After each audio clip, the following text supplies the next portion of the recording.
Welcome, everyone. This is Recovery Dharma. My name is Julia. I'm one of the facilitators in the Spokane Sangha, and I am so happy to be here today. We're having a beautiful day in Spokane, a beautiful autumn day, which is just so glorious. I want to thank you all for prioritizing this time to come and to practice, to learn about Buddhist principles and mindfulness as a way of not only fearlessly looking at one's relationship to negative habit energy, but to also look at the whole of one's life, your life, my life. And so we come into this moment together as a community, a collective soul. And I'm going to close my eyes and take a deep breath.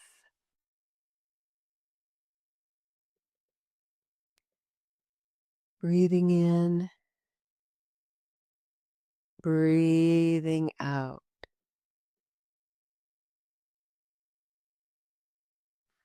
I'd like to do that together for a handful of times, just simply breathing in and breathing out.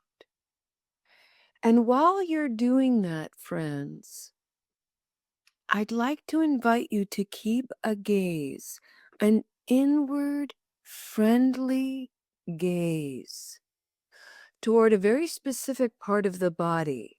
Because in the month of October in the Spokane Sangha, we are using the body as an object of mindfulness, as a place of discernment. It is a contemplative practice that allows us to focus our concentration in a very specific way while softening and opening to the internal wisdom that may want to reveal itself. And so, as we breathe together, I'd like you to focus anywhere from the shoulders up, shoulders, neck, front of the throat, back of the throat, those really tender areas of quite vulnerable part of the spine is back there. I'd like you to focus on your mouth, the generator of speech, your ears that enable you to cultivate deep listening, which also includes your capacity to hear yourself. What are you saying to yourself? And then, of course, bringing the attention to the mind, which we often think about nesting somewhere up here associated with the brain.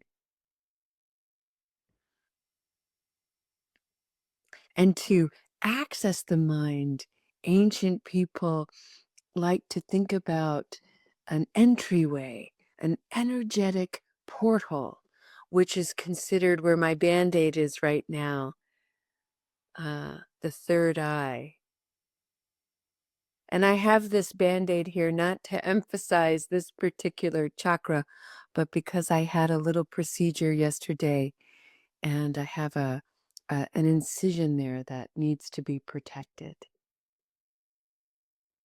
And so just allow the mind to do what the mind does. There's no need to put any restraints on it, no need to try to lasso the mind and bring it into some kind of conformity.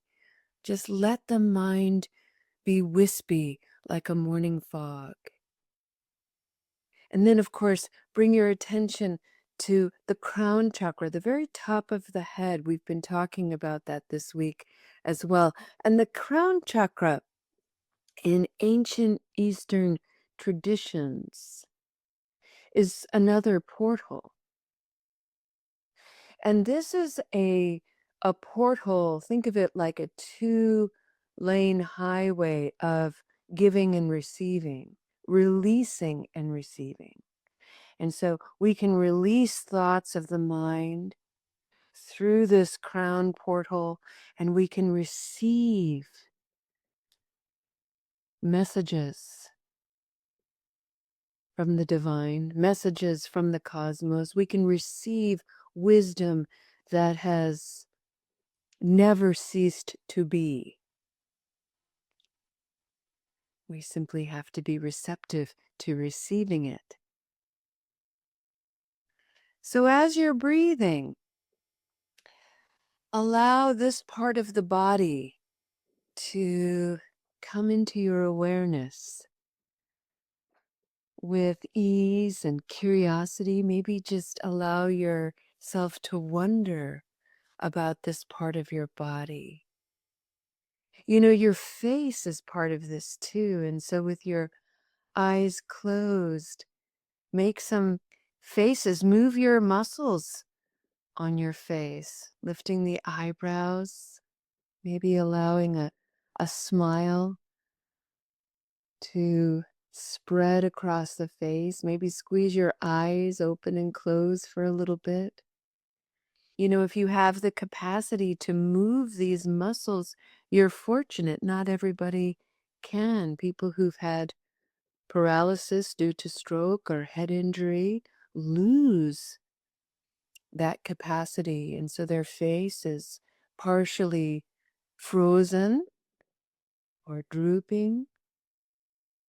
Our face is a messenger. It conveys so much. And so it's a beautiful thing, your face. Breathe, friends. Let's breathe together. And let's breathe together the awareness of this part of the body. And in this breathing exercise, allow yourself to center, to ground. Only you're not grounding downward like we typically think of grounding. I would invite you instead, with this part of the body, to imagine that you're grounding more like a branching, a reaching, and expanding upward and outward, connecting to this infinite space of which you and I are a small, insignificant thing, piece.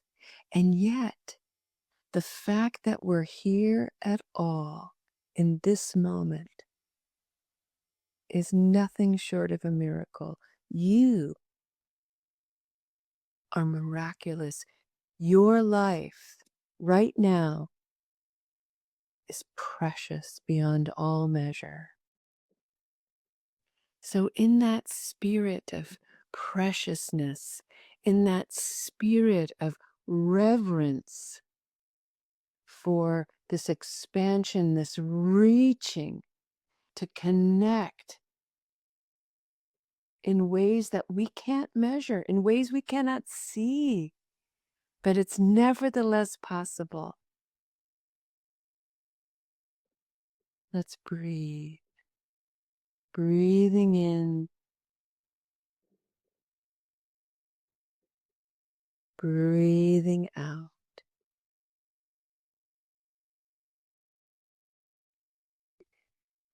Enjoy your practice, friends. May you feel centered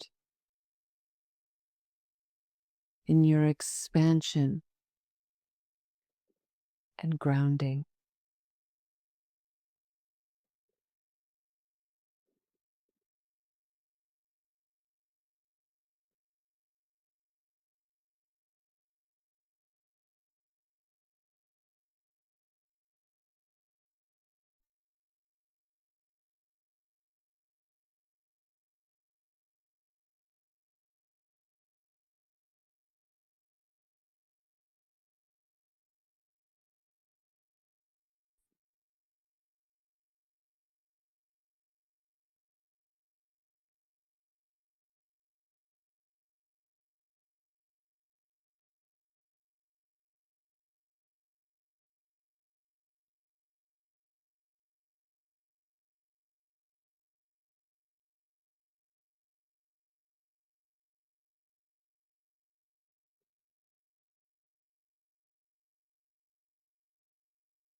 Friends,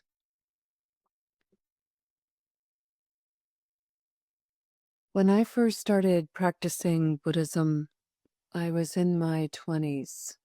And at that time, I was learning about these practices and principles while simultaneously deconditioning myself from the spirituality of my youth, which was a Catholic practice. And I was raised in a very devout um, lineage of Catholicism. My parents, as a matter of fact, both my parents at in their youth spent time in my dad was in the seminary and my mom was a novice nun for a while. That was very traditional and pretty devout Catholic communities. And so I was unlearning a lot of that and deconditioning myself, not because it was terrible or I was harmed or anything like that.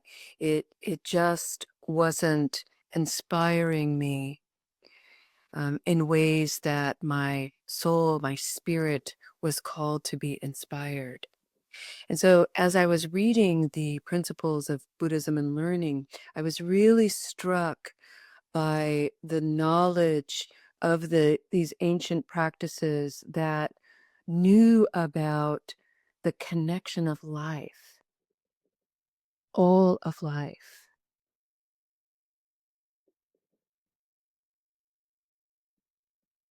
And that connection and that wisdom is very common and still very much alive in indigenous populations all over the world.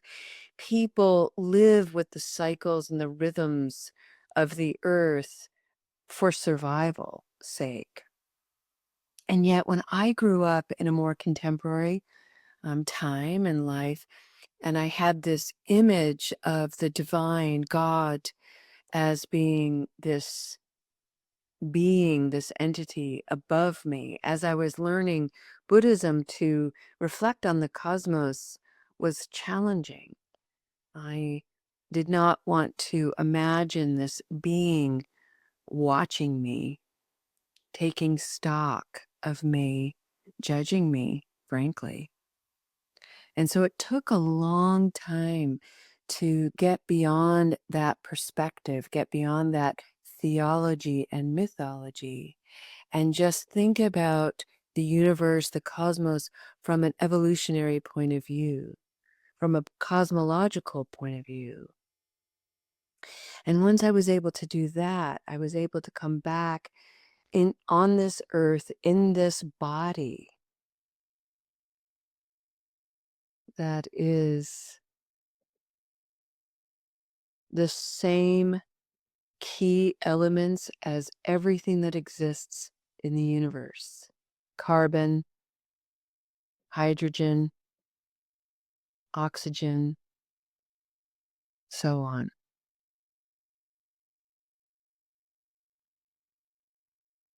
You and me right now are the evolutionary magic from dying stars. And it is a profound wonder. And what the Buddha knew so long ago as a way of connecting your body and your mind with the vastness of the universe and what we can't possibly understand or know is a wonderful invitation to put down the pettiness we harbor, the constant judgments we impose upon ourselves and others, the needling thoughts that we perseverate on, suggesting we're so imperfect, so flawed, so corrupt. And yet, beside all of that negativity is this wonder, this magic, this limitlessness. And so the Buddha was very clear to encourage us to remember that and to access that information, the limitlessness within each of us, to be kind, to be compassionate, to weigh the balance of the good, the bad, the neutral, to be joyful. The way to access that is to breathe. What a joy that we were able to do that here together. And may I say, it is entirely because of your karma and my karma. All of the wonderful decisions we've made, all of the terrible decisions that we've made, all of the consequences as a result of both have led to this moment where we could practice and bathe in the preciousness of being here. Let's take another deep breath together, and then we'll open this space to share. Breathing in. I have a precious human life. Breathing out. It is a miracle to be here.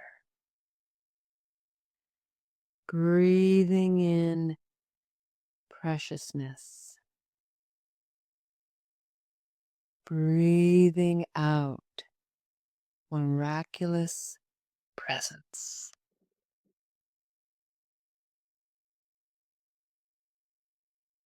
Right. Let's go ahead, friends, and let's end our practice with a dedication of merit.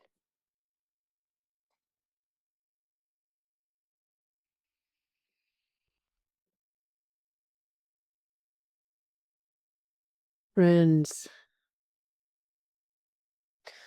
for the month of October, we are working to ground the mind, the body, the spirit.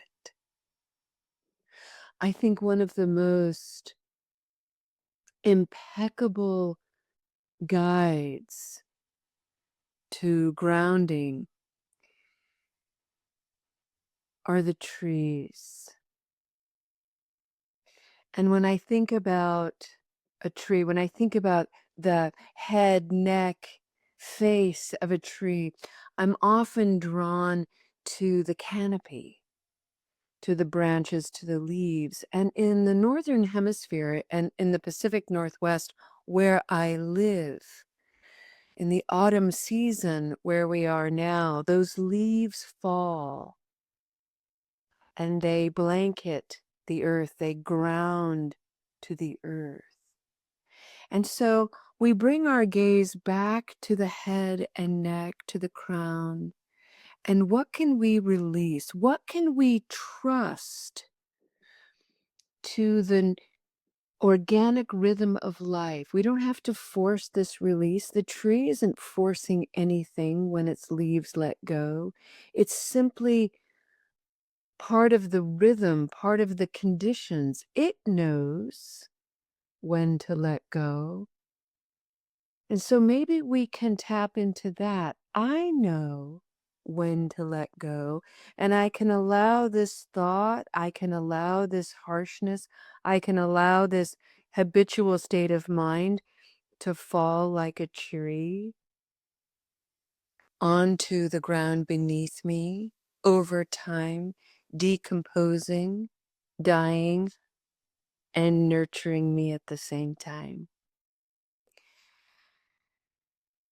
Next week, we're going to drop into the core of the body as our exploration. And if we look at a tree, we can look at the trunk of a body, that solidity, the solid state of a tree.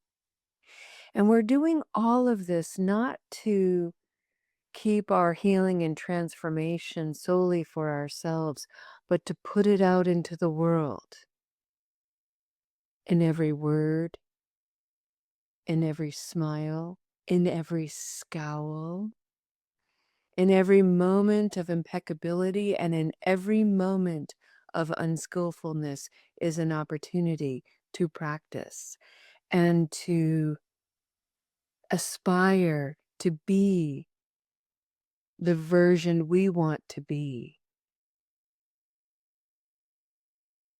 That really is a higher power for which we were all created to reach. Thank you for your beautiful practice today, friends. We'll see you next time. Namaste.